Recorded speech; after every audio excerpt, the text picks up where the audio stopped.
उधर अफगानिस्तान में तालिबान शासन के खिलाफ महिलाओं ने सीक्रेट मिशन छेड़ दिया और अपने अधिकारों की लड़ाई लड़नी शुरू कर दी।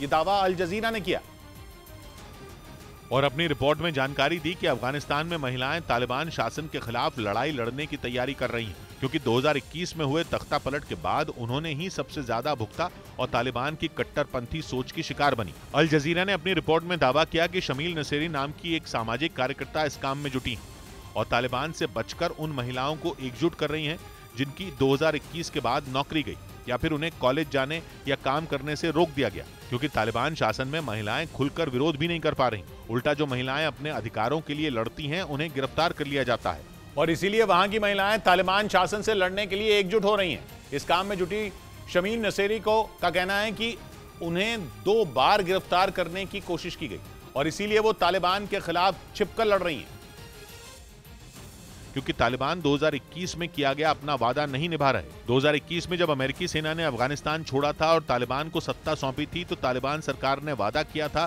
कि महिलाओं को पढ़ने और काम करने का अधिकार मिलेगा, और तालिबान ये वादा भूल गए और उन्होंने फिर से अफगानिस्तान की महिलाओं की 90 के दशक जैसी दुर्दशा करनी शुरू कर दी। आंकड़े भी अफगानिस्तान में महिलाओं की दुर्दशा का सबूत देते हैं, क्योंकि तालिबान के सत्ता संभालने के बाद अफगानिस्तान में कामकाजी महिलाओं की संख्या 28% घटी है। संयुक्त राष्ट्र ने भी अपनी एक रिपोर्ट में दावा किया कि अफगानिस्तान में घरेलू हिंसा और महिलाओं पर अत्याचार बढ़ा है, क्योंकि वहां महिलाओं के घर से निकलने और पढ़ने पर रोक टोक लगी, ड्रेस कोड बनाया गया और सबसे बड़ी बात उन्हें काम करने से रोका गया, जिसके विरोध में छिटपुट प्रदर्शन भी हुए। लेकिन अब उनका प्लान कुछ बड़ा करने का है, या यूं कहें कि वो तालिबान को सत्ता से हटाने के मूड में है। इधर कई रक्षा विशेषज्ञों ने भारतीय वायुसेना प्रमुख के जंग के मैदान में ड्रोन की सीमित ताकत वाले बयान का समर्थन किया। Air chief marshal VR Chaudhari ने एक इंटरव्यू में कहा था कि यूक्रेन की जंग को देखते हुए भारत को ड्रोन पर नहीं बल्कि उन्हें मार गिराने वाले multi layered air defence system पर दांव लगाने की जरूरत है। जबकि यूक्रेन युद्ध में तुर्की के बारकताश ड्रोन रूस का और ईरान के शाहिद ड्रोन यूक्रेन का सिरदर्द बन चुके हैं। लेकिन Indian air force chief VR Chaudhari ने कहा कि ज्यादातर रिपोर्ट ये बताती हैं कि युद्ध में ड्रोन बहुत ज्यादा कारगर नहीं, क्योंकि तगड़े एयर डिफेंस सिस्टम के आगे उनका टिकना मुश्किल है।